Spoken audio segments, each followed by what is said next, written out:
Hello, hello, hello, my friends. Caitlin here, and this video goes out to all of my fellow introverts, or really just anyone who gets nervous getting in front of a camera. So you may or may not know that in my day job, I am a video producer and editor of educational and promotional content at a university. So I make cool stuff like this.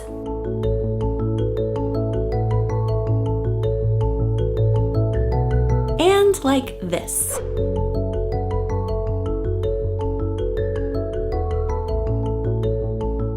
Awesome, right? And this past week I was filming interviews with some international students, and for many of them it was their first time being on camera, which for me as a director means that I have to help coach them and make them feel comfortable so that their interview comes across as natural. And I realized this is probably pretty useful information, so I thought I would share it with you guys. So if you're interested in starting a YouTube channel, or you're just looking to get more comfortable in front of a camera, then here are a few tips. First of all, the camera is your friend. I know a lot of times it can seem scary because you're used to talking to a person and having eye contact and being able to assess whether or not what you're saying is going over well by looking at a person. Or you're just not very comfortable talking much in the first place. Perhaps you have lots of thoughts in your head, but you're not used to getting them out, or you're afraid of what you'll look like or what you'll sound like. A lot of people hear themselves for the first time in a video or audio recording and absolutely hate the sound of their voice. Know that that's totally normal, and if you do it enough, that feeling generally goes away. Basically, this one is recognizing that the camera is just a device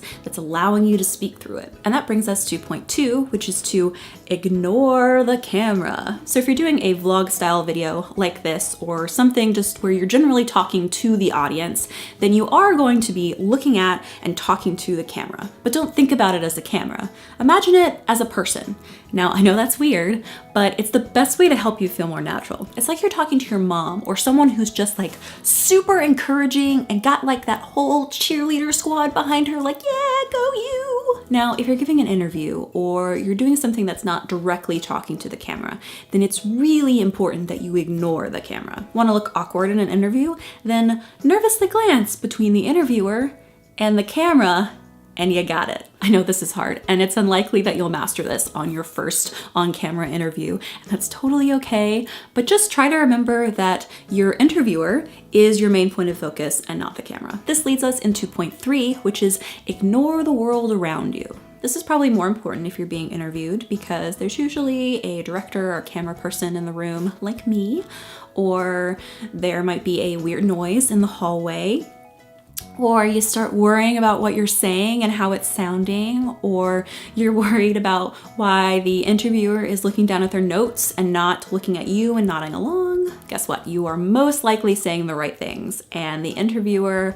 may just be feeling nervous themselves and looking down at their notes to make sure that they know what they're going to say next. One of my biggest pieces of advice for introverts is to develop a character, and specifically a character that is based off of who you are in real life, but maybe one that's a bit more exaggerated than who you really are. As someone who is super anxious and overthinks everything, for me, being on camera is much easier if I have this character role to step into. I know how I should interact with the camera and other people, and what kind of answers and attitude I should have. On iIMAGINeblank, you know that as someone who is bubbly and fun and kind of silly, and who loves cats and unicorns and rainbow colors. That's a part of who I am, but it's just that part amplified up to a point that allows me to feel less nervous. Now, my next piece of advice is more about figuring out what works for you, which is deciding between using a script or going off the cuff. Now, I've learned that I'm pretty good with using a script when I'm making a vlog, because otherwise I ramble. And sometimes I ramble even with a script.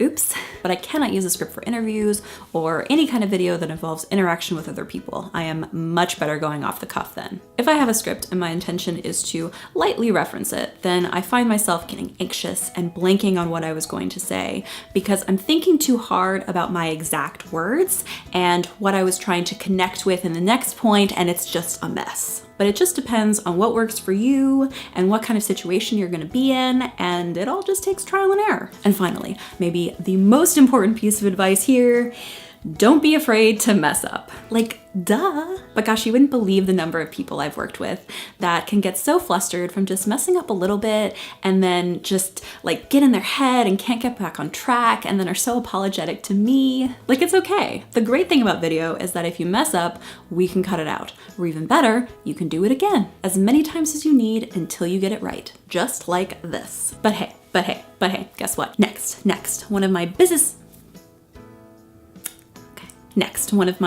pieces of advice. Why can't I speak today?